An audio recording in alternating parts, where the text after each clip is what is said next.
Ωραία. Καλώς ήρθατε λοιπόν. Καλώς βρεθήκαμε στην πρώτη μας διαδικτυακή συνάντηση για φέτος, με ένα πολύ ιδιαίτερο θέμα, με εισηγήτρια την κυρία Δεδούση Νίκη. Καλώς ήρθατε για ακόμα μία φορά, θα ξαναπώ, Οκτώβρη μήνα πλέον, αλλά στο σχολείο μας. Το σχολείο μας είναι το πρώτο σχολείο θετικής διαπαιδαγώγησης, βασισμένο στις αρχές της θετικής ψυχολογίας. Το Umbrella είναι το πρώτο σχολείο που το εκπαιδευτικό του πρόγραμμα βασίζεται στο επιστημονικό υπόβαθρο της θετικής ψυχολογίας και θετικής διαπαιδαγώγησης μέσω της καλλιέργειας αξιών ζωής. Η προσωπική και ατομική κοινωνικοσυναισθηματική ανάπτυξη και εξέλιξη των μαθητών και των μαθητριών μας είναι υψίστης της σημασίας για εμάς. Το εκπαιδευτικό σύστημά μας βασίζεται στην ταξινόμηση των αξιών και με την εφαρμογή σύγχρονων μεθόδων και εκπαιδευτικών προσεγγίσεων, βρεφών και νηπίων. Στην ιεράρχηση λοιπόν των αξιών μας, εγώ συνεχίζω να δέχομαι. Υπενθυμίζω για τους γονείς οι οποίοι συνδέονται από εδώ και πέρα ότι το πρώτο μέρος βιντεοσκοπείται. Αν δεν επιθυμείτε να εμφανίζεστε, μπορείτε απλά να μην ανοίξετε τις κάμερές σας. Και συνεχίζω με το ότι στην ιεράρχηση των αξιών βρίσκεται ψηλά αξίες όπως η ενσυναίσθηση, όπως η αγάπη, όπως η συνεργασία, όπως το κίνητρο για μάθηση, και η αποδοχή. Το σύστημά μας μαθαίνει στους μικρούς μας μαθητές, στις μικρές μας μαθήτριες, να αναπτύσσουν τα θετικά τους συναισθήματα. Και θα το ακούτε αυτό πολύ συχνά από εμάς. Βοηθάμε τους μαθητές μας και τις μαθήτριές μας να αναγνωρίσουν τα συναισθήματά τους, να προσπαθήσουν να τα διαχειρίζονται, να δημιουργούν θετικές συνδέσεις, θετικές σχέσεις, να χαίρονται τα επιτεύγματά τους, τα καθημερινά τους επιτεύγματα, να αποκτήσουν ψυχική ανθεκτικότητα, αυτοεκτίμηση και αυτορύθμιση. Στην πράξη, πώς το κάνουμε αυτό? Από την αρχή της χρονιάς εφαρμόζουμε εκπαιδευτικά προγράμματα και θα αναφερθώ στο συγκεκριμένο εκπαιδευτικό πρόγραμμα που εφαρμόσαμε φέτος, τα τερατάκια των χρωμάτων. Χρησιμοποίησαμε αυτή την παιδική λογοτεχνία ως εργαλείο και τη δομήσαμε με δραστηριότητες έτσι ώστε να μπορέσουμε να επιτύχουμε την πρόληψη, διαχείριση τάξης και διαχείριση των έντονων συναισθημάτων. Ακούτε από εμάς πολύ συχνά ότι όλα τα συναισθήματα είναι αποδεκτά. Για να φτάσουμε όμως στο σημείο να είναι αποδεκτά, αυτά που μας μπλοκάρουν χρειάζεται να τα διαχειριζόμαστε. Το μαθαίνουμε αυτό στα παιδιά μας από την αρχή της χρονιάς και βέβαια είναι σημαντικό να το καταφέρουμε και εμείς οι ενήλικες. Θα τα δούμε και αυτά βέβαια όλα στη συνέχεια. Από την αρχή λοιπόν της φετινής χρονιάς δομήθηκαν τα εργαλεία μέσα στις τάξεις μας, εργαλεία αποσυμφόρησης έντονων συναισθημάτων, τα οποία βέβαια εμπλουτίζονται καθ' όλη τη διάρκεια της χρονιάς. Και βέβαια αναλόγως και τις ανάγκες και την ομαδούλα της κάθε τάξης. Σκοπός αυτών των εργαλείων είναι τα παιδιά μας να μπορούν να μάθουν να αποσυμφορίζονται και θα πω για το συγκεκριμένο εκπαιδευτικό πρόγραμμα ότι είμαι ιδιαίτερα υπερήφανη γιατί πέρυσι εφαρμόστηκε από εμάς για πρώτη χρονιά ως σχέδιο δράσης στο τμήμα του νηπιαγωγείου μας, τόσο με την βοήθεια της κυρίας Ναταλίας Δεμερτζή, της νηπιαγωγού μας, της κυρίας Δεδούση Νίκης, που έχουμε και τη χαρά σήμερα να είναι η συγγήτρια του σεμιναρίου μας, και με τη βοήθεια βέβαια της προϊσταμένης του σχολείου μας, της κυρίας Καραζιώτη. Υλοποιήθηκε, εκπονήθηκε, καταγράφηκε στο σύστημα και τα σχόλια τα οποία λάβαμε ήταν ιδιαίτερως ενθαρρυντικά και κολακευτικά θα έλεγα εγώ, καθώς μας ζητήθηκε να κοινοποιήσουμε το πρόγραμμά μας στην εκπαιδευτική κοινότητα. έτσι ώστε να βοηθηθούν περισσότερα σχολεία, περισσότερες τάξεις, περισσότεροι εκπαιδευτικοί. Επομένως, το ότι πήγε πολύ καλά το εκπαιδευτικό πρόγραμμα μας δημιούργησε την ανάγκη να το αναπροσαρμόσουμε και να το προσαρμόσουμε εκτός από την ηλικία των παιδιών του νηπιαγωγείου, στα παιδιά των παιδικών και βρεφικών τμήματων. Επομένως, μιλάμε για ένα πρόγραμμα το οποίο ναι μεν εφαρμόζεται οριζόντια, είναι όμως κατάλληλα σχεδιασμένο και προσαρμοσμένο για τις ανάγκες της κάθε ηλικιακής ομάδας. Επίσης, είναι σημαντικό να αναφέρω έτσι, για το κομμάτι της θετικής εκπαίδευσης στο σχολείο μας, την περίοδο των προσαρμογών. Ε, Ξαναλέω, με ακούτε ακόμα και μήνα Οκτώβρη, ότι όλη η πρώτη χρονιά είναι προσαρμοστική. Είμαι σίγουρη ότι οι γονείς που συνεργαζόμαστε χρόνια θα συμφωνήσουν μαζί μου. Είμαι ειλικρινής με όλους σας. Είναι όλη η χρονιά προσαρμοστική. Ο δικός μας ο σκοπός, η δική μας το δικός μας ο τρόπος προσέγγισης έγκυται της θετικής εκπαίδευσης και ουσιαστικά τι κάνουμε, ξεκινάμε με παιχνίδια μαζί με εσάς τους γονείς και από εκεί και πέρα βλέπουμε την ατομικότητα της κάθε οικογένειας, του κάθε παιδιού και λειτουργούμε εξατομικευμένα. Από τη δική μας την πλευρά δίνουμε όλη το χρόνο και δείχνουμε όλη τη διάθεση να ενταχθούν τα παιδιά μας μέσα στην καινούργια τους καθημερινότητα, στις καινούργιες τους ρουτίνες, σιγά σιγά, σταδιακά, με βάση όμως, ξαναλέω, τις ανάγκες του κάθε παιδιού και της κάθε οικογένειας. Γι' αυτό το λόγο βέβαια θεωρώ ότι έχουμε φτάσει στον 11 Οκτώβρη και τα περισσότερα παιδιά, αν όχι όλα, είμαστε προσαρμοσμένα, ακόμα και παιδιά τα οποία ξεκινήσανε τώρα, την προηγούμενη εβδομάδα. Τα καλωσορίσαμε στο σχολείο μας. Σκοπός μας λοιπόν είναι να εισάγουμε τα παιδιά μας σταδιακά, όμαλα, να τα βοηθήσουμε έτσι, και βοηθάμε με τη σειρά μας και εσάς να χτίσετε αυτή τη σχέση γονέα παιδιού, γιατί σας καλούμε και σας ενημερώνουμε από πριν ότι η δική σας η σχέση και η δική σας η στάση έχει δύναμη. Είναι σημαντική η δική σας η στάση, γιατί ουσιαστικά τι κάνουμε παρέα, δουλεύουμε τον αποχωρισμό σας, τον ασφαλή αποχωρισμό σας. Και αυτό, το να υπάρχει μια σχέση εμπιστοσύνης μεταξύ σας, το χτίζουμε σήμερα για να δείτε κι εσείς σιγά σιγά τα αποτελέσματα και τα επόμενα χρόνια καθώς τα παιδιά μας μεγαλώνουν. Σήμερα είμαστε εδώ για να καλωσορίσουμε την κυρία Νίκη Δεδούση, συστημική οικογενειακή ψυχοθεραπεύτρια, συνεργάτη μας στο σχολείο. Με την αγαπητή μου Νίκη έχω τη χαρά να συνεργάζομαι στο πλαίσιο του σχολείου, στο πλαίσιο του Umbrella τα τελευταία 8 χρόνια. Είμαστε από την αρχή συνοδοιπόροι. Αν ανατρέξω όμως ακόμα λίγο πιο παλιά, είναι σαν να είμαστε συνεργάτες από πάντα. Μαζί συνεργαστήκαμε στην Γάμα Παιδιατρική Κλινική με τον κύριο Καρδαρά και τιμηθήκαμε με το βραβείο Δοξιάδη στο 51ο Πανελλήνιο Παιδιατρικό Συνέδριο.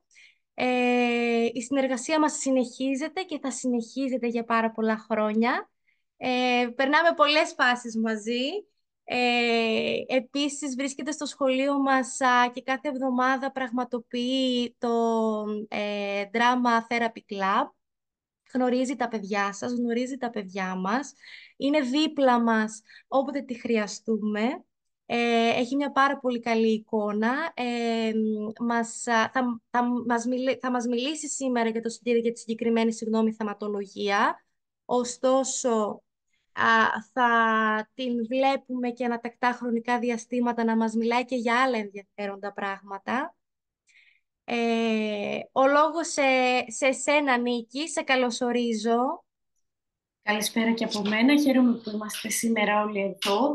Χαίρομαι πρωτίστως όμως γιατί ακριβώς κάνουμε τέτοιου είδους δράσεις, γιατί ακριβώς το σχολείο, το Umbrella, από την πρώτη στιγμή, όταν άνοιξε τις πόρτες του, και το πρώτο μας σχολείο και το δεύτερο τώρα πια το αδερφάκι του, είναι πάντα σε εγρήγορση σε σχέση με την ψυχοσυναισθηματική ανάπτυξη των παιδιών. Γι' αυτό και όλο το πρόγραμμα, ουσιαστικά το εκπαιδευτικό, βασίζεται σε αυτές τις αρχές, όπως είπαμε, της θετικής εκπαίδευσης. Και είναι κάτι που στήθηκε, γιατί ακριβώς το να προσαρμοστεί όλο αυτό σε διαφορετικές ηλικιακές ομάδες, σε όλες τις τάξεις των παιδιών, είναι κάτι που στήθηκε λιθαράκι και λειτουργεί και εμπλουτίζεται, και είναι και για μας πολύ μεγάλη πρόκληση, για όλους μας, να μπορούμε να το εντάσσουμε στις δραστηριότητές μας, να γίνεται μέρος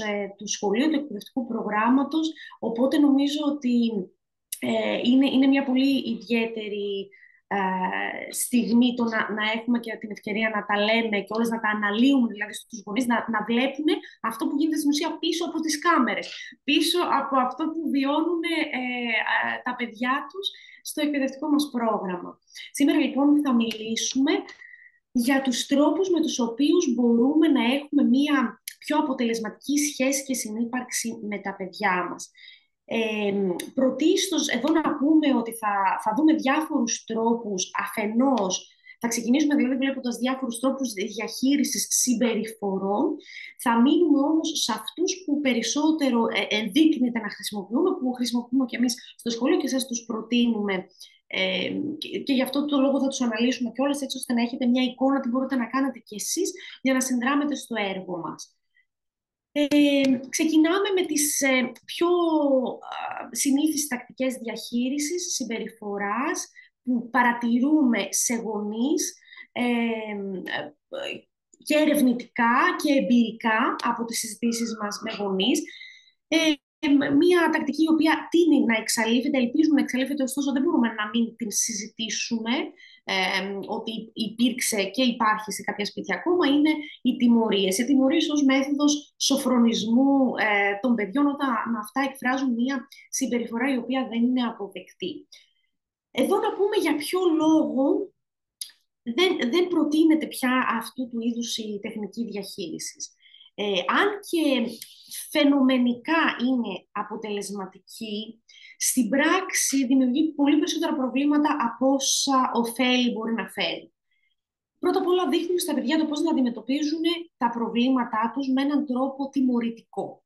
Δηλαδή ότι όταν δεν συμβαίνει κάτι το οποίο είναι επιθυμητό, η τιμωρία είναι μια μέθοδος που μπορούν να χρησιμοποιήσουν, και το βλέπουμε, ακούμε τα παιδιά πολλές φορές και εμείς στο σχολείο να χρησιμοποιούν τέτοιου είδους εκφράσεις, ή να το κάνουν και στους φίλους τους, γιατί τα παιδιά μεταβιβάζουν και προβάλλουν αυτό το οποίο παρατηρούν στους οικείους τους χώρους, είτε είναι το σχολείο είτε είναι η οικογένεια, το μεταβιβάζουν και σε άλλα πλαίσια και το παρατηρούμε. Θα έχετε δει πολλά παιδιά να παίζουν, ας πούμε, το σχολείο στο σπίτι, να παίζουν τη δασκάλα τους στο σπίτι, να κάνουν παρεούλα, να μιλούν όπως οι δασκάλες. Έτσι, αντίστοιχα και εμείς, να ξέρετε, βλέπουμε το πώς μπορεί να δούμε τη μαμά ή τον μπαμπά σε ένα role playing στο σπίτι. Οπότε συμβαίνει αυτό. Σκεφτείτε λοιπόν μια τιμωρητική συμπεριφορά να μεταφέρεται σε πλαίσια κοινωνικά του παιδιού, μεταξύ των φίλων, μεταξύ των συμμαθητών. Επίσης, είναι κάτι που αυξάνει μόνο τα αρνητικά συναισθήματα, χωρίς να μας δίνει μια εναλλακτική για το θετικό που χρειάζεται να γίνει. Δηλαδή δεν διδάσκει την θετική συμπεριφορά, απλώς ακυρώνει την αρνητική συμπεριφορά. Οπότε τελικά δεν δίνουμε κανένα εργαλείο στο παιδί. Του λέμε απλώς μην το κάνεις αυτό και με την τιμωρία. Δεν δίνουμε όμως στο παιδί τη δυνατότητα να γνωρίζει τι πρέπει να κάνει, τι είναι το αποδεκτό στην ουσία. Οπότε για όλους αυτούς τους λόγους λέμε πια ότι είναι μια παροχημένη μέθοδος. Το αναγνωρίζουμε ότι μπορεί να υπάρχει ακόμα σε κάποια σπίτια, το συζητάμε ακριβώς για να μειώνεται περισσότερο η χρήση της. Η δεύτερη, έτσι, αρκετά συχνή μέθοδος, στην οποία σίγουρα όλοι οι γονείς πέφτουμε κάποια στιγμή στην παγίδα να την χρησιμοποιήσουμε, είναι η απειλή του τύπου ότι αν δεν κάνεις αυτό δεν θα έχεις, ή ότι αν κάνεις αυτό θα συμβεί μετά αυτό. Και αυτή είναι μια μέθοδος που φαινομενικά έχει αποτελέσματα, αλλά σε βάθος χρόνου δεν είναι καθόλου ωφέλιμη, ακριβώς γιατί πρώτα απ' όλα καλλιεργούμε έναν ωφελημιστικό χαρακτήρα στον τρόπο συμπεριφοράς του παιδιού. Γιατί εννοούμε ωφελημιστικό? Να κάνει πράγματα για να αποκτήσει κάτι, έτσι, δηλαδή να κάνε, μάζεψε τα παιχνίδια σου, γιατί αλλιώς, ή για να αποκτήσει, για να αποφύγει κάτι, έτσι. Μάζεψε τα παιχνίδια σου, γιατί αλλιώς θα τα ρουφήξεις. Σκούπα, μια κλασική νομίζω απειλή που την είχαμε πολύ στην παιδική μας ηλικία. Ή μάζεψε τα παιχνίδια σου για να πάρεις, ας πούμε, το τάμπλετ ή να δεις, ας πούμε, κάτι στην τηλεόραση. Έτσι η συμπεριφορά εγκαθιδρύεται μόνο ως ένα είδος ανταλλάγματος. Θα κάνω αυτό για να πάρω εκείνο και όχι ως μια συμπεριφορά η οποία θα εσωτερικευθεί στο παιδί και θα την επαναλαμβάνει. Πάντα δηλαδή χρειάζεται να προσθέτουμε κάτι μετά για να μπορέσει να γίνει αυτή η συμπεριφορά. Άρα ή θα πρέπει να το χρησιμοποιούμε συνέχεια ή και επίσης μετά από κάποιο σημείο δεν πιάνουν κιόλας. Θα πρέπει να αυξήσουμε την απειλή ή το δέλεαρ, ας πούμε, που θα δώσουμε στο παιδί. Οπότε πάλι δώρον άδωνο. Εμείς σήμερα θα μείνουμε στις 3 τελευταίες τεχνικές που αναφέρονται και στην διαφάνεια, στις συνέπειες με την μέθοδο των λογικών συνεπειών όμως, όχι με τη μέθοδο της τιμωρίας, είναι κάτι αρκετά διαφορετικό και θα το συζητήσουμε, στην θετική εκπαίδευση και στην ενσυναισθητική κατανόηση. Ξεκινώντας από τις συνέπειες, τη μέθοδο των λογικών συνεπειών, θα πρέπει να πούμε πρώτα ότι καλό είναι να συνάδουν με την ίδια την πράξη για την οποία μιλάμε. Αυτό τις διακρίνει και από την τιμωρία. Για παράδειγμα, εάν δεν φας το φαγητό σου, δεν υπάρχει άλλο φαγητό, οπότε θα πεινάσεις. Αυτό είναι μια λογική συνέπεια. Όχι αν δεν φας το φαγητό σου, δεν θα δεις μετά τηλεόραση ή δεν θα πάμε στο πάρκο, γιατί αυτό έχει μια τιμωρητική διάθεση. Η λογική συνέπεια στην ουσία είναι μια συνέπεια η οποία ακολουθεί το γεγονός και σχετίζεται άμεσα με αυτό. Ένα παράδειγμα που μπορεί να συμβεί πολλές φορές σε μια οικογένεια είναι το να παίζει ένα παιχνίδι η οικογένεια, το παιδί να μην μπορεί να ακολουθήσει τους κανόνες, επομένως να χρησιμοποιηθεί η λογική συνέπεια ότι δεν μπορούμε να παίξουμε, δεν μπορούμε να συνεχίσουμε το παιχνίδι, γιατί δεν μπορεί να ακολουθήσει τους κανόνες. Αυτό έχει μια λογική σύνδεση. Οπότε ναι, είναι μια λογική συνέπεια η οποία δεν έχει μια τιμωρητική διάθεση, έχει μια πρακτική διάθεση. Δεν μπορεί να παιχτεί αυτό το παιχνίδι εάν δεν ακολουθούν οι κανόνες, συνεπώς δεν μπορούμε να το συνεχίσουμε. Καλό είναι οι λογικές συνέπειες να ακολουθούν την πράξη αμέσως, δηλαδή να είναι σε άμεσο χρόνο, για να μπορούν να συνδεθούν με την πράξη και να μην έχουν αυτόν τον εκδικητικό ή τιμωρητικό χαρακτήρα. Δεν έχει δηλαδή κάποιο νόημα να πούμε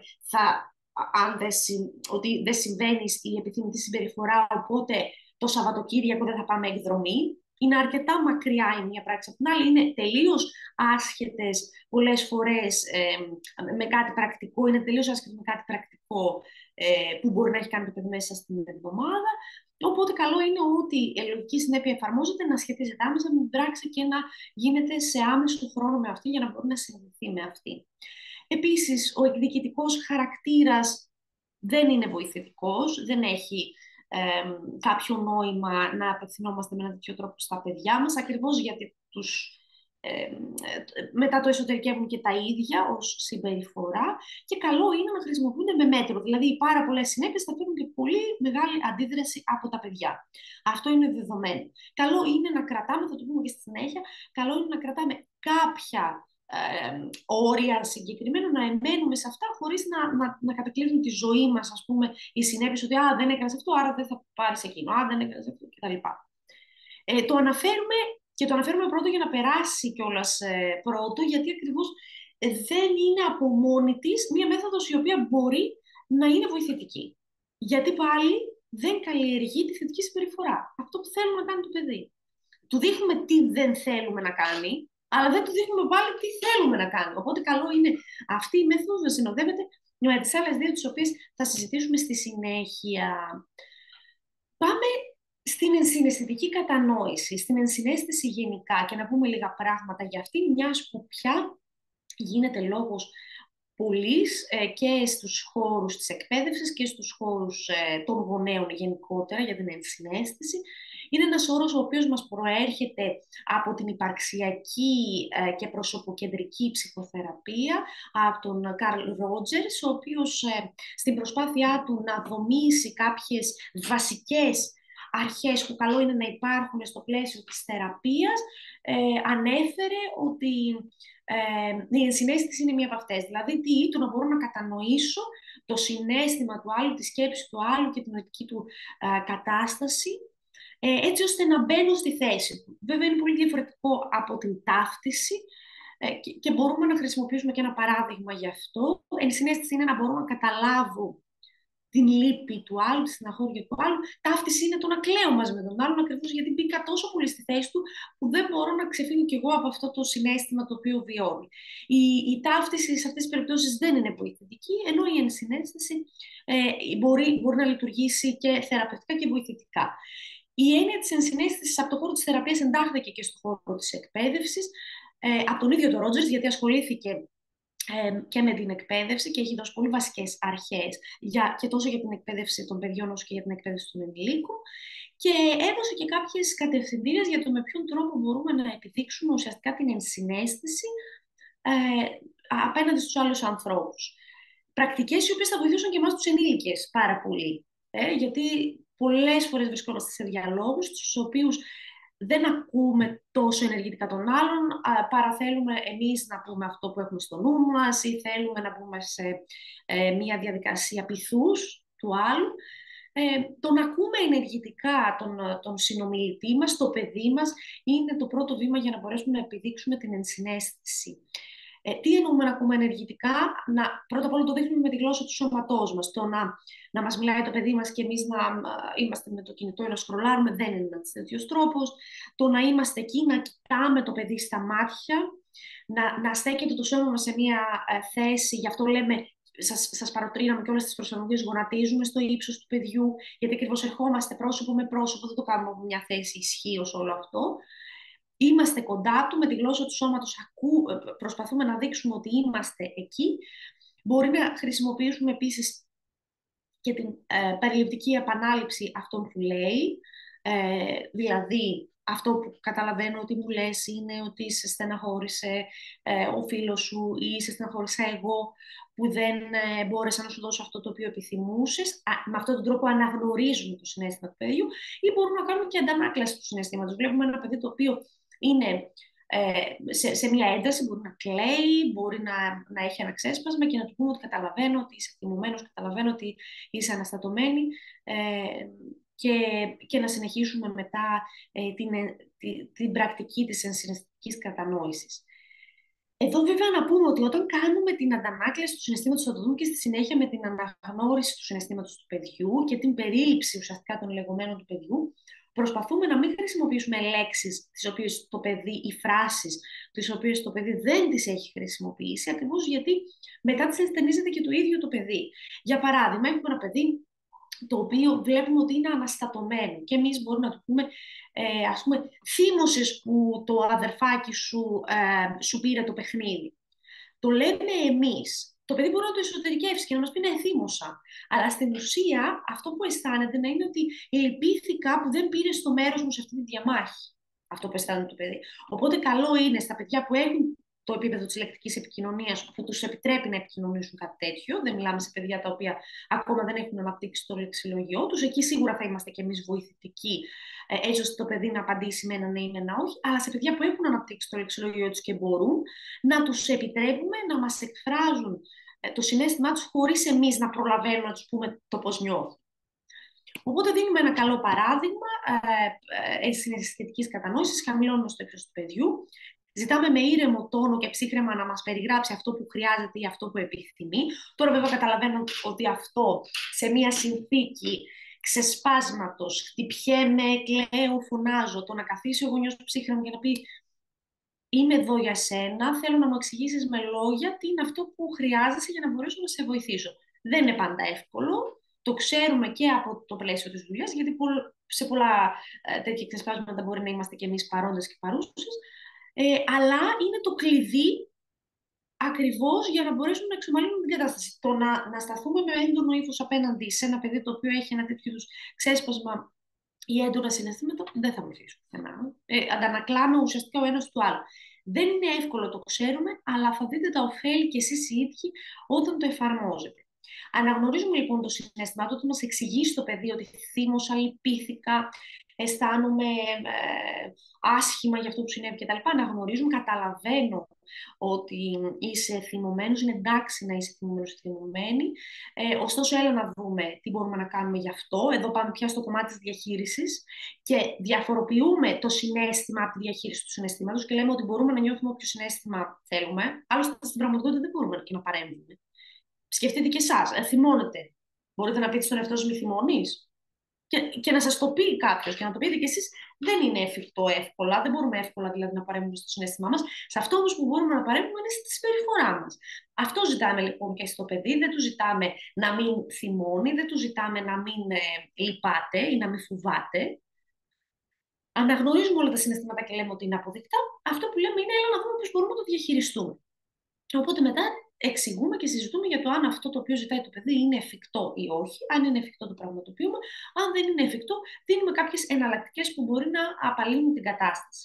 Σε αυτό βέβαια, φυσικά οι εναλλακτικές οι οποίες είναι διαθέσιμες, αν το παιδί είναι 12 η ώρα και ζητάει να πάει στο πάρκο, αυτό δεν είναι εφικτό. Μπορούμε όμως να πούμε στο παιδί ότι αύριο, αν θέλει, μετά το σχολείο, μπορούμε να το κανονίσουμε.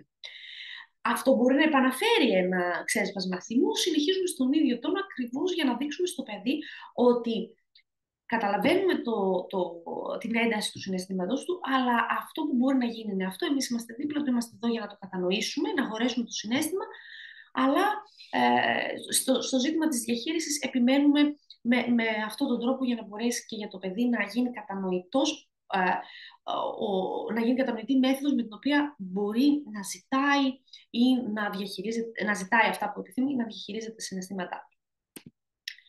Πριν μπούμε όμως στο κομμάτι της αναγνώρισης και της διαχείρισης, καλό είναι να κάνουμε και μία επιπλέον διάκριση των αναγκών από τις επιθυμίες. Μια διάκριση δηλαδή ανάμεσα σε αυτό που έχω ανάγκη, όπως ας πούμε είναι το να φάω, το να πιω νερό, το να κοιμηθώ, το να πάρω μια αγκαλιά το γονιό μου, από την επιθυμία που μπορεί να είναι ότι να θέλω να δω τηλεόραση, να θέλω να πάω στο πάρκο, όπως είπαμε. Βέβαια, πίσω από κάποιες τέτοιου είδους φράσεις μπορεί να κρύβονται ανάγκες. Τι θέλω να πω.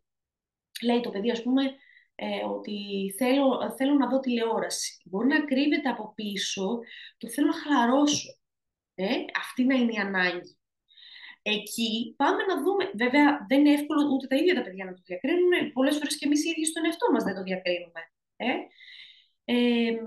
Οπότε, ακόμα και πίσω από τις επιθυμίες μπορεί να κρύβονται ανάγκες, αλλά ας δούμε χρήσιμες εναλλακτικές μέσω των οποίων μπορούν να ικανοποιηθούν οι ανάγκες, αλλά μπορεί να μην είναι εφικτό να ικανοποιηθεί η επιθυμία. Άρα μπορούμε να δώσουμε τη δυνατότητα στο παιδί να χαλαρώσει με ένα βιβλίο, με κάτι άλλο εναλλακτικό, αλλά δεν ικανοποιείται η επιθυμία. Πολλές φορές οι επιθυμίες δεν ικανοποιούν ούτε τον ενηλίκη.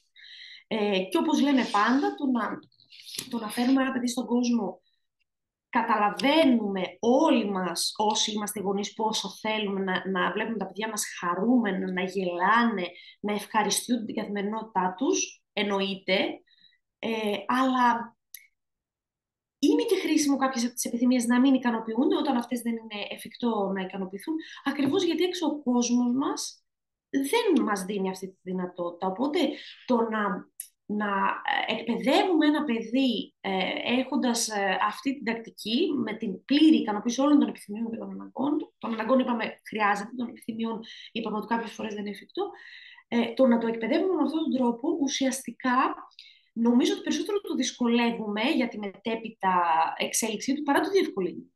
Είναι μια πρόσκαιρη χαρά, αλλά μία μακροπρόθεσμη ματέωση, γιατί θα παίξει με τους φίλους του στο πάρκο και μπορεί να μην παίξει το παιχνίδι το οποίο επιθυμεί, θα πάει στο σχολείο και μπορεί εκείνη τη στιγμή η ρουτίνα του σχολείου να μην ακολουθεί αυτό το παιχνίδι που επιθυμεί να κάνει το παιδί, οπότε καλύτερα να το προετοιμάσουμε σε ένα ασφαλές πλαίσιο όπως είναι η οικογένεια, να δεχτεί και κάποιο είδους ματαιώσεις, μικρές, ανώδυνες, και σε πράγματα τα οποία δεν έχουν και τόσο μεγάλη σημασία, παρά να το αφήσουμε εκτεθειμένο, να τις βιώσει πρώτη φορά σε ένα πλαίσιο στο οποίο ούτε εμείς θα είμαστε, και ούτε είναι για το παιδί τόσο ασφαλές πλαίσιο όσο είναι η οικογένεια.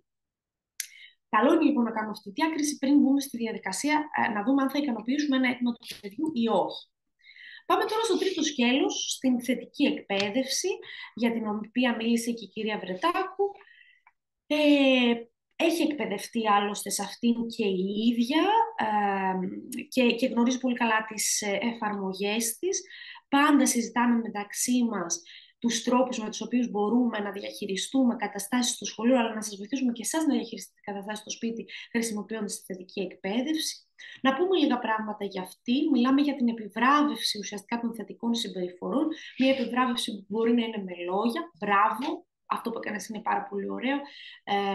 Μια επιβράβευση που μπορεί να είναι σωματική, με μια αγκαλιά, με ένα χτύπημα, με ένα χάδι στο κεφάλι, ή ακόμα και ηλική κάποιες φορές, με το να πάρει το παιδί έναν ενισχυτή που του αρέσει πάρα πολύ και θα μπορούσε να λειτουργήσει θετικά για την επανάληψη της συμπεριφοράς. Η θεωρία πίσω από την θετική εκπαίδευση είναι ότι αν μετά από μία συμπεριφορά έρθει κάτι θετικό, η συμπεριφορά αυτή θα επαναληφθεί. Σκεφτείτε, ας πούμε, για παράδειγμα, τον εαυτό σας, να φοράτε ένα συνολάκι και να πηγαίνετε στη δουλειά και να σας λέει ο συνάδελφος ή η συνάδελφος, πω τι ωραίο συνολάκι, κούκλα είσαι ή κούκλα είσαι σήμερα με αυτό. Είμαι σίγουρη ότι θα το επαναλάβετε, θα το ξαναφορέσετε και στη δουλειά και σε άλλα πλαίσια. Γιατί ακριβώς αισθανθήκατε ωραία από το κομπλιμέντο, σας επιβράβευσαν λεκτικά για την επιλογή σας. Το ίδιο συμβαίνει και σε άλλα πλαίσια, το ίδιο συμβαίνει και με τα παιδιά μας και με τους συντρόφους μας, πολλές φορές με τους γονείς μας και πολλές φορές χωρίς καν να το αντιλαμβανόμαστε. Οπότε, πάντα να θυμόμαστε ότι η θετική εκπαίδευση έχει ως νόμο την προσθήκη ενός θετικού ερεθίσματος μετά την συμπεριφορά που θέλουμε να χρησιμοποιεί το παιδί, έτσι ώστε η συμπεριφορά αυτή να επαναληφθεί. Καλό είναι μέσα σε αυτό το πλαίσιο να αγνοούμε και τις αρνητικές συμπεριφορές, έτσι ώστε να μην τους δίνουμε ούτε την προσοχή μας, ούτε κάποιο υλικό, ούτε κάποια άθελά μας υλική επιβράβευση, ούτε λεκτική, ούτε σωματική. Μεγάλη προσοχή όμως εδώ να διακρίνουμε το λάδωμα, σε εισαγωγικά αυτό εννοώ με τη λέξη δέλεαρ που γράφω στις διαφάνειες, το λάδωμα από τη θετική ενίσχυση. Το λάδωμα είναι ότι σου λέω, κάνε αυτό, είναι κοντά στην απειλή περίπου που είπαμε. Κάνε αυτό για να πάρεις, ας πούμε, την επιβράβευση. Αυτό δεν είναι θετική ενίσχυση, γιατί στην ουσία το παιδί το κάνει για να πάρει την επιβράβευση.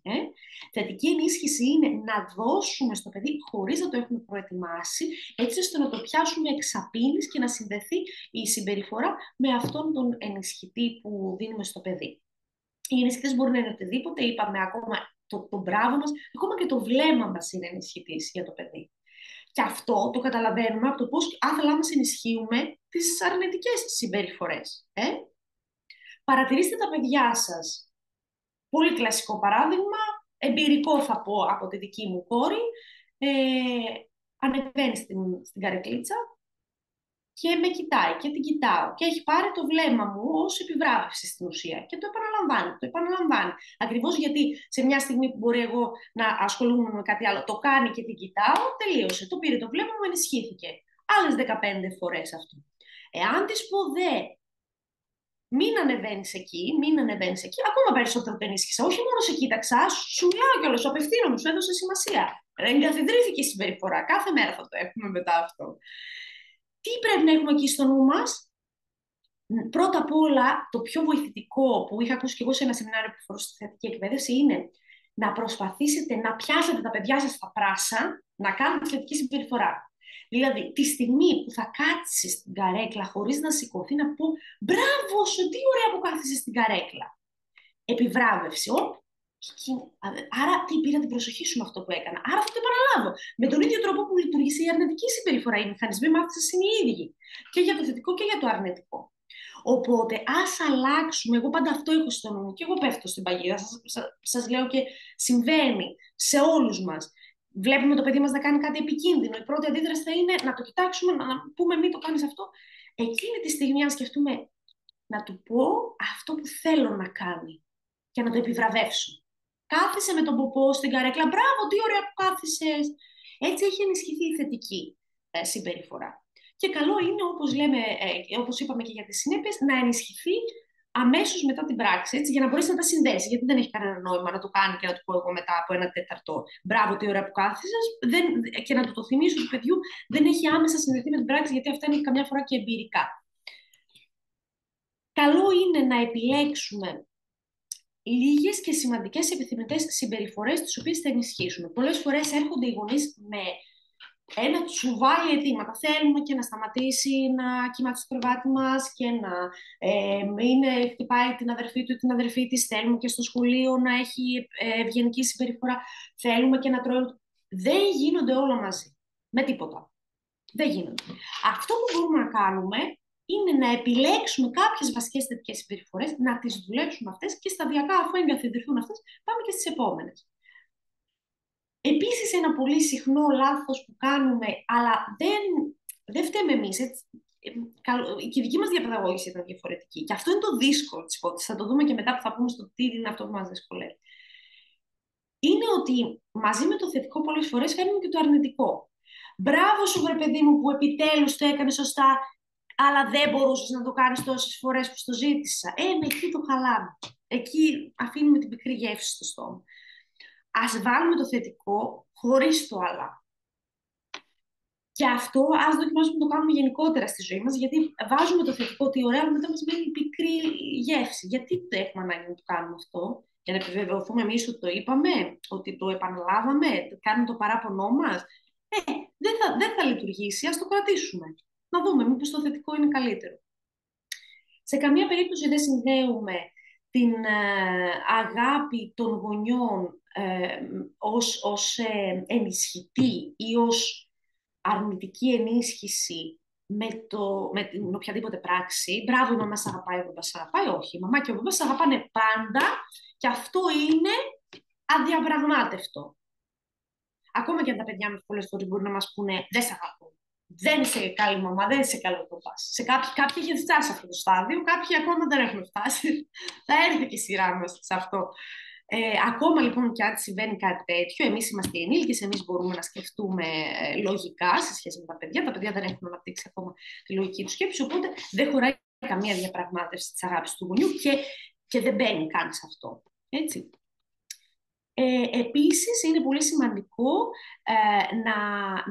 να μην αναφερόμαστε στο χαρακτήρα του παιδιού ή στο αν είσαι καλός ή αν είσαι κακός με βάση τη συμπεριφορά. Καλό είναι να εστιάζουμε στη συμπεριφορά και όχι στο χαρακτήρα. Μπράβο, τι καλός που είσαι. Όχι, καλός είναι πάνω. Και εμείς καλοί είμαστε. Απλά καμιά φορά ξοκύλουμε όλοι μας, και τα παιδιά μας και εμείς. Αυτό είναι ένα πολύ βασικό, ένας πυλώνας της θεωρίας του Ρότζερς και γενικά της προσωποκεντρικής προσέγγισης, ότι ο άνθρωπος κατά βάση καλός είναι. Το δρόμο του χάνει απλά. Και αυτό είναι και μια πολύ ωραία θεώρηση να την έχουμε στη ζωή μας. Δύσκολο να την εφαρμόσουμε, γιατί έχουμε συνηθίσει, όπως είπαμε, σε άλλο είδους διαπαιδαγώγηση, αλλά είναι πολύ βοηθητική. Και τέλος, να εστιάζουμε το μπράβο σε μια συγκεκριμένη συμπεριφορά και να είναι άμεσα συνδεδεμένη με την πράξη, όχι γενική. Μπράβο, γενικός και αορίστος. Όχι. Μπράβο που κατάφερες να κάτσεις στην καρέκλα με τον ποπό. Είμαι πολύ χαρούμενος που τα κατάφερες να το κάνεις αυτό. Μπράβο σου που ζωγράφισες, ας πούμε, μέσα στα πλαίσια που έχει ζωγραφιά. Μπράβο που βοήθησες τον αδερφό σου να τακτοποιήσετε τα παιχνίδια. Με κάνει πολύ χαρούμενη αυτό. Μπορούμε να μοιραστούμε το συναίσθημά μας. Αυτό δεν έχει να κάνει με την αγάπη, είναι διαφορετικό. Αν καταφέρουμε να τα χρησιμοποιήσουμε όλα αυτά και να κάνουμε έτσι πολύ συγκεκριμένα και στοχευμένα την επιβράβευση, τότε θα δούμε όλο και καλύτερα αποτελέσματα για τα παιδιά μας. Εδώ λοιπόν θα πρέπει να σταθούμε λίγο και στην παραδοχή ότι τα πράγματα δεν είναι εύκολα και οι δυσκολίες που μπορούμε να συναντήσουμε κατά τη διάρκεια της εφαρμογής αυτών των μεθόδων δεν είναι λίγες, αλλά τα ωφέλη είναι πολλά και θα το δούμε στη συνέχεια. Όπως είπαμε, δεν έχουμε εκπαιδευτεί εμείς έτσι. Μπορεί οι γονείς μας να μην χρησιμοποιούσαν τιμωρίες με την έννοια που βίωσαν εκείνοι σε παλαιότερες γενιές, έτσι το ξύλο ας πούμε, αλλά δεν ήταν τόσο γνωστές οι μέθοδοι της θετικής εκπαίδευσης τότε. Υπήρχαν οι απειλές, είπαμε για τη σκούπα, είπαμε κοινά βιώματα. Και θα το ακούσετε ίσως και από τους γονείς σας αυτό, το ότι εντάξει, και εσείς τι πάθατε που σας είχαμε έτσι, τι πάθατε, μια χαρά δεν μεγαλώσατε. Αυτό ακούγεται πάρα πολύ. Η αλήθεια είναι ότι είναι πολύ μεγάλη κουβέντα το ότι πάθαμε. Κουβέντες που γίνονται στα γραφεία των ψυχολόγων, η αλήθεια είναι, και κουβέντες που μπορεί να μην γίνονται ποτέ, αλλά το ξέρει η ψυχούλα μας. Και επίσης δεν πάμε για το μη χείρον βέλτιστον, πάμε για αυτό το καλύτερο που μπορούμε να δώσουμε. Οπότε, αν μπορούμε να το κάνουμε, ας το εφαρμόσουμε. Είναι δύσκολο λοιπόν γιατί δεν έχουμε συνηθίσει έτσι. Οπότε, πρέπει πρώτα απ' όλα να βγάλουμε και από το λεξιλόγιό μας κάποιες λέξεις. Ξέρετε πόσο δύσκολο ήταν και για μας στην αρχή, όταν εφαρμόζαμε αυτές τις μεθόδους, να μην χρησιμοποιούμε το τι καλός που είσαι, όχι, και να εστιάζουμε στη συμπεριφορά. Πόσο σημαντική ήταν η αλλαγή της γλώσσας. Φοβερά σημαντική. Και είναι σημαντική. Επίσης, πρέπει να αντέξουμε μέχρι να επέλθει η αλλαγή. Αυτό που λέμε είναι ότι μια συμπεριφορά πριν εξαλειφθεί κάνει ένα πικ, ένα ανέβασμα. Και εκείνο είναι το σημείο στο οποίο πρέπει να κρατήσουμε με νύχια και με δόντια. Γιατί το κάνει αυτό? Έστω λοιπόν ότι αγνοούμε μια συμπεριφορά. Για να πάρει την προσοχή μας, αφού το έκανε πριν και έχει πάρει την προσοχή μας, για να πάρει. Μετά δεν θα ανέβει στην καρέκλα, θα ανέβει στο τραπέζι. Εκεί λοιπόν, αν δώσουμε την προσοχή μας, το χάσαμε το παιχνίδι, γιατί το μήνυμα που δώσαμε είναι ότι δεν έπιανε το προηγούμενο. Πρέπει να κάνεις κάτι χειρότερο για να πάρεις την προσοχή μου. Οπότε εκεί ακριβώς πρέπει να κάνουμε υπομονή, να μην δώσουμε, να αγνοήσουμε την αρνητική συμπεριφορά μέχρι να εξαλειφθεί, μέχρι να καταλάβει ότι δεν υπάρχει περίπτωση να πάρει κατά αυτόν τον τρόπο την προσοχή. Βέβαια, εδώ θέλω να μοιραστώ και αγωνίες που έχουν πολλοί γονείς. Έτυχε σε μια συνομιλία με γονείς να μου πούνε: καλά, χτυπάει το κεφάλι του τον καθρέφτη του σαλονιού. Τι θα κάνουμε, να το αφήσουμε ας πούμε, να σπάσει? Όχι, προφανώς, και δεν μιλάμε για τέτοιου είδους επικίνδυνες συμπεριφορές. Σε αυτή την περίπτωση απομακρύνουμε το παιδί επιτόπου σωματικά πια, γιατί δεν έχει να κάνει με την ασφάλειά του. Χωρίς ούτε να δώσουμε καμία επιβράβευση, καμία ενίσχυση, το παίρνουμε το παιδί, το δίνουμε εναλλακτικό ερέθισμα. Αλλά στις συμπεριφορές που μπορούμε να αγνοήσουμε, είναι σημαντικό να το κάνουμε και πάντα έχοντας ως δεύτερο εργαλείο μας, αυτό είναι το ένα μας το εργαλείο. Το δεύτερο εργαλείο μας είναι να ενισχύσουμε τις θετικές συμπεριφορές. Μα άμα πάρει το παιδί την προσοχή με το να κάθεται στην καρέκλα όπως επιθυμούμε σωστά, γιατί να κάνει το άλλο? Δεν έχει νόημα. Δεν θα το πάρει. Επίσης, ένα κομμάτι της δυσκολίας είναι το τι γίνεται όταν οι σύντροφοι έχουν διαφορετική προσέγγιση μεταξύ τους, οι δύο γονείς, που πολλές φορές μας φέρνει όλους σε αμηχανία, και το γονιό που δοκιμάζει και το γονιό που δεν δοκιμάζει αυτού του είδους την εκπαίδευση, και τους εκπαιδευτικούς και όλους όσοι ασχολούνται με την διαπαιδαγώγηση του παιδιού. Καλό είναι να υπάρχει όσο το δυνατόν πιο κοινή γραμμή γίνεται. Και τέλος, να υπάρχει και η σκέψη του τι μπορεί ο καθένας. Δεν μπορούν όλες οι οικογένειες να προσαρμοστούν πλήρως σε αυτό το μοντέλο. Μακάρι και μέσα από δουλειά μπορεί να γίνει, αλλά πρώτον δεν μπορεί να γίνει από μια στιγμή στην άλλη και δεν μπορούν όλοι οι γονείς τα πάντα. Όταν έχουμε ένα γονιό ο οποίος, ας πούμε, περνάει μια δύσκολη φάση, μπορεί μέχρι σε ένα σημείο. Δεν μπορεί να τα εφαρμόσει όλα. Και είναι κατανοητό. Και καλύτερα είναι να προσπαθούμε να κάνουμε πράγματα τα οποία αισθανόμαστε κι εμείς ότι μας εκφράζουν και μπορούμε, από το να κάνουμε πράγματα τα οποία δεν μας εκφράζουν και δεν τα μπορούμε, γιατί θα τα κάνουμε σαν να παίζουμε θέατρο. Δεν θα το εφαρμόζουμε στην πραγματικότητα. Αυτό όμως που σας λέμε είναι ότι θα σας ανταμείψει η προσπάθεια, ακριβώς πρώτα απ' όλα γιατί θα νιώσετε μια μεγάλη επάρκεια για τον εαυτό σας. Αν το έχετε βιώσει, όσο το έχετε βιώσει, πόσο σημαντικό είναι όταν έχετε αισθανθεί ότι καταφέρατε να διαχειριστείτε το παιδί σας σε μια συμπεριφορά που εξέφραζε πριν και σας δυσκόλευε και τώρα το καταφέρατε να το διαχειρίζετε αλλιώς. Αισθάνεσαι λες και έχεις κάνει το πιο δύσκολο project στη δουλειά σου.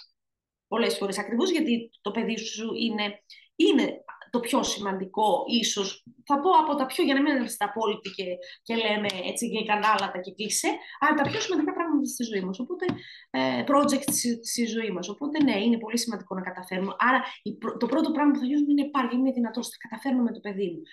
Πολλοί γονείς δυσκολεύονται και δυσκολευόμαστε να πούμε με τα παιδιά μας καθημερινά και είναι λογικό. Οπότε αν το καταφέρουμε μας δίνει πάρα πολύ μεγάλο κουράγιο για τη συνέχεια. Δεύτερο στοιχείο είναι η αλλαγή που θα δείτε στο παιδί. Δηλαδή, μόλις δείτε τα πρώτα βήματα, αμέσως θα αναθερήσετε και θα πείτε, δείτε, το καταφέραμε. Αυτό σας το λέμε και θα δείτε ότι οι παλιοί γονείς μπορεί να το έχετε ακούσει και οι καινούργοι θα το δείτε, μπορεί να το ακούσετε. Θα σας πούμε, θυμάστε που αυτό το καταφέρατε. Πάλι, θα δείτε, πάλι θα γίνει. Και γίνεται ένα εφόδιο στη φαρέτρα μας, πολύ σημαντικό και για το μέλλον.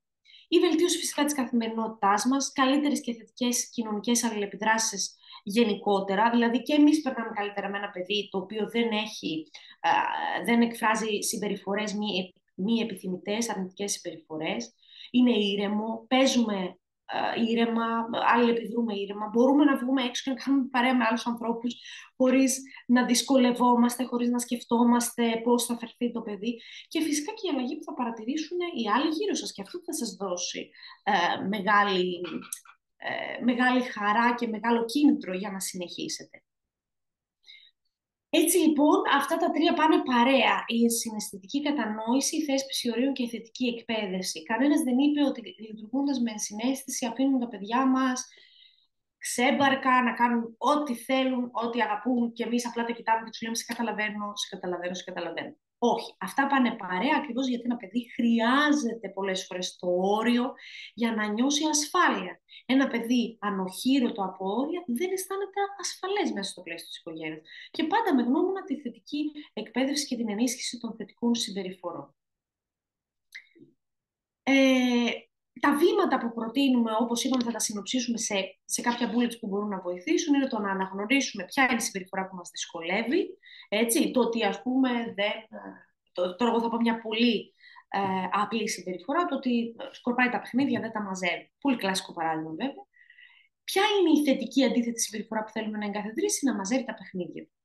Αγνοούμε ή θέτουμε συνέπειες ότι αν δεν μαζευτούν τα παιχνίδια δεν μπορούμε να παίξουμε το καινούργιο παιχνίδι, να είναι μια λογική συνέπεια, όχι τιμωρητική, στη συμπεριφορά που μας δυσκολεύει και ενισχύουμε θετικά την θετική συμπεριφορά. Δηλαδή, ξεκινούμε φυσικά πρώτα μαζί του, να ένας πολύ καλός τρόπος να λειτουργήσουμε σαν πρότυπο. Έλα να μαζέψουμε μαζί, βάλε αυτό το αυτοκινητάκι μέσα. Μπράβο, τι ωραία που το έβαλες.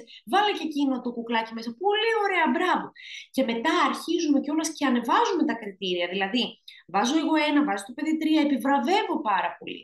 Μετά αποσύρωμαι λίγο, εγώ μαζεύει το παιδί, επιβραβεύω πάρα πολύ. Μετά κάνω εγώ κάτι άλλο, μαζεύει το παιδί, επιβραβεύω πάρα πολύ και καταλήγει το παιδί να μαζεύει τα παιχνίδια του στο τέλος. Πετύχαμε τη συμπεριφορά. Βήμα το βήμα. Πολύ σημαντικό το να λειτουργούμε όμως και εμείς ως πρότυπα για το παιδί, γιατί εμάς βλέπει. Επίσης, κάποια σημαντικά σημεία, όπως είπαμε, είναι όχι πολλά, όχι λίγα και καλά. Να διατηρούμε τη συνέπεια και τη καθαρότητα του μηνύματος, δηλαδή, αν έχω αποφασίσει να μην δίνω το κινητό στο παιδί μου, αυτό είναι ένας κανόνας που δεν θα τον υπερβώ όταν θα θέλω να μιλήσω στο σταθερό και πάρε παιδί μου το κινητό να παίξεις. Αν το θέλουμε σαν εναλλακτική, ας πούμε το θεσπίσουμε καν σαν κανόνα. Εάν έχουμε πει δεν θα δεις τηλεόραση για το βράδυ, αλλά μας πήρε, θέλουμε να μιλήσουμε και το βάζουμε τηλεόραση, έχουμε δώσει το μήνυμα ότι αυτό είναι διαπραγματεύσιμο. Αν θέλουμε να το κρατήσουμε σαν εναλλακτική απασχόληση, ας μην το βάλουμε καλύτερα καθόλου. Γιατί μετά μπαίνουμε σε ένα αλυσβερίστο ότι άμα όμως εγώ έχω κάτι άλλο να κάνω, θα το δώσω για να. Καλό είναι να παραμένουμε σταθεροί. Γι' αυτό λέμε λίγα όχι και καλά, γιατί δεν μπορούμε να τα ακολουθήσουμε όλα μαζί. Επίσης, πολύ σημαντικό, η καθαρότητα του μηνύματος. Αυτό που λέω, να το λέω ξεκάθαρα. Όχι, σε παρακαλώ, μην χτυπάς τον αδερφό σου. Όχι, το να χτυπάμε δεν είναι επιτρεπτό. Δεν σημαίνει ότι ανεβάζω τον τόνο μου. Αλλάζω το ύφος μου. Δεν σημαίνει ότι φωνάζω. Αλλάζω το ύφος μου. Όχι, αυτό δεν είναι επιτρεπτό. Τέλος. Στην άκρη. Όχι, αγάπη μου, μωρό μου. Αυτό. Γιατί πάλι δεν είναι σαφές το εξολεπτικό μας, το όλο γύρω-γύρω από αυτό που λέγεται. Είναι πολύ διαφορετικό από αυτό που λέγεται. Σου λέω ότι δεν είναι επιτρεπτό, αλλά τελικά κάπως σε καλοπιάνω και σου μιλάω γλυκά και είναι σημαντικό σταθερότητα και συνέπεια και καθαρότητα στο μήνυμα. Ξαναλέμε, πάντα να έχουμε στο νου μας να λέμε τι να κάνει το παιδί και όχι μόνο το να μην κάνει.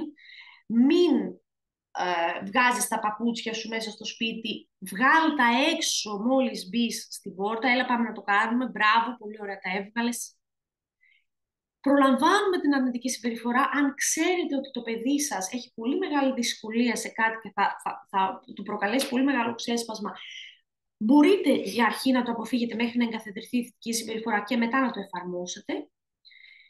Και φυσικά βλέπουμε το κομμάτι της ματέωσης ως, όπως είπαμε, μια συναισθηματική συνθήκη στην οποία καλό είναι να εξασκηθεί το παιδί, γιατί δεν γίνεται αλλιώς, έτσι. Εκεί έξω υπάρχει, καλύτερα είναι να το μάθεις στο πλαίσιο όμως. Ξαναλέμε, δεν το τραυματίζουμε ψυχικά μη ανταποκρινόμενοι στις ανάγκες του. Αυτό είναι πολύ διαφορετικό. Δεν μας ζητάει το παιδί αγκαλιά και εμείς λέμε stop, όχι, δεν θα σε αγκαλιάσω. Όχι, σε καμία των περιπτώσεων. Αλλά αν μας πει το παιδί θέλω να δω τηλεόραση και εμείς του πούμε ότι δεν είναι η ώρα για τηλεόραση, αυτή είναι μια ματέωση η οποία μπορεί να τη συναντήσει ούτως ή άλλως εκεί έξω και το εκπαιδεύουμε ήδη από το πλαίσιο της οικογένειας. Το κλειδί σε όλα αυτά, εγώ το ανακάλυψα στην πορεία, νομίζω, και της δικής μου επαγγελματικής πορείας, αλλά κυρίως και της δικής μου πορείας ως γονέα, είναι να νιώθουμε εμπιστοσύνη στον εαυτό μας για αυτό που πάμε να κάνουμε και στο παιδί μας ότι μπορεί να τα καταφέρει. Είμαι σίγουρη ότι, ας πούμε, όσοι δοκιμάσατε πράγματα και αισθανόσασταν καλά με αυτό που δοκιμάζατε, πέτυχε. Και όσοι πηγαίνατε, και για το σχολείο το ίδιο πράγμα λέμε, οι γονείς που βλέπουμε ότι είναι αμήχανοι, θα το αφήσω τώρα το παιδί μου, βλέπουμε πολλές φορές και το παιδί να δυσκολεύεται. Οι γονείς που έρχονται και έχουν τη σιγουριά ότι εδώ το παιδί μου θα περάσει καλά, ότι είναι ωφέλιμο γι' αυτό, ότι θα πάνε όλα καλά, ενισχύουν και το παιδί θετικά. Και πιάνει. Αυτό βλέπουμε. Πιάνει. Και τέλος να πούμε και κάποια πράγματα για το ρόλο των ειδικών, που είναι σημαντικό να υπάρχουν στις ζωές μας, αλλά με μία χέρι-χέρι συνεργασία, ακριβώς γιατί πλέον η πληροφορία είναι διάχυτη, και ποιος από εμάς δεν έχει γκουγκλάρει κάτι με το οποίο έχει φοβηθεί, που βλέπει στο παιδί του ή που τον έχει ανησυχήσει. Όλοι. Γιατί τι είναι πιο εύκολο? Φυσικά, αν είχα τη δυνατότητα και εγώ να είχα συνέχεια, ας πούμε, έναν ειδικό μαζί μου, συνέχεια θα το ρωτήσω. Όλοι μας το κάνουμε αυτό. Δεν έχουμε ειδικούς, έχουμε το Google, γκουγκλάρουμε, φρικάρουμε και μετά δεν πάει πολύ το πράγμα. Οπότε, εντάξει, αναπόφευκτα θα το κάνουμε, αλλά αν μας ανησυχεί κάτι καλό, να το συζητήσουμε και με έναν επαγγελματία που εμπιστευόμαστε. Μεγάλη προσοχή στους επαγγελματίες που εμπιστευόμαστε, ακριβώς να γνωρίζουμε ότι έχουν την επάρκεια, ότι είναι άνθρωποι οι οποίοι έχουν ολοκληρώσει σπουδές που διατείνονται ότι έχουν ολοκληρώσει, ακριβώς για να μπορούν να μας βοηθήσουν. Είναι πολύ λογικό. Δεν θα παίρναμε κάποιον να μας φτιάξει τη βρύση αν ήταν ξυλουργός, θα παίρναμε τον ηλεκτρολόγο, θα παίρναμε τον υδραυλικό. Οπότε έτσι θα λειτουργήσουμε και σε τέτοιου είδους ζητήματα που μας απασχολούν. Και πηγαίνουμε χέρι-χέρι ανάλογα και με αυτό που αφορά την οικογένειά μας και μπορούμε και εμείς να εφαρμόσουμε στην οικογένειά μας. Δεν τα παίρνουμε όλα σαν ένα μάνιο που λέμε «Α, τι ωραία, πάμε να το κάνουμε και θα πιάσει». Αυτά έτσι στο πρώτο μέρος της παρουσίασης. Συμπυκνωμένα μίλησα πολύ, αλλά θα δώσουμε τώρα το λόγο και σε εσάς για απορίες, σκέψεις, προβληματισμούς. Αυτές είναι κάποιες από τις δικές μας αρχές που εφαρμόζουμε στο σχολείο, με προτεργάτη την κυρία Βρετάκου, Τατιάνα και την κυρία Καραζιώτη επίσης ως προϊσταμένη, και τις δασκάλες μας και το προσωπικό που μπαίνει το υπόλοιπο στις τάξεις, οι δασκάλες της μουσικής, των αγγλικών, εγώ αντίστοιχα όλα τα κλαμπς έχουν ως γνώμονα πάντα αυτές τις αρχές και σας τις γνωρίζουμε, σας τις επικοινωνούμε έτσι ώστε αν θέλετε και εσείς να εντάξετε και αυτές τις αρχές στο πρόγραμμά σας, την οικογένειά σας, για να βοηθηθείτε κι εσείς και εμείς. Αυτά από εμένα. Ευχαριστούμε πάρα πολύ. Ευχαριστούμε πολύ. Εγώ βλέπω ότι κάθε χρόνο και έτσι ανανεωνόμαστε ακόμα περισσότερο. Θα σταματήσω το recording. Μισό λεπτό.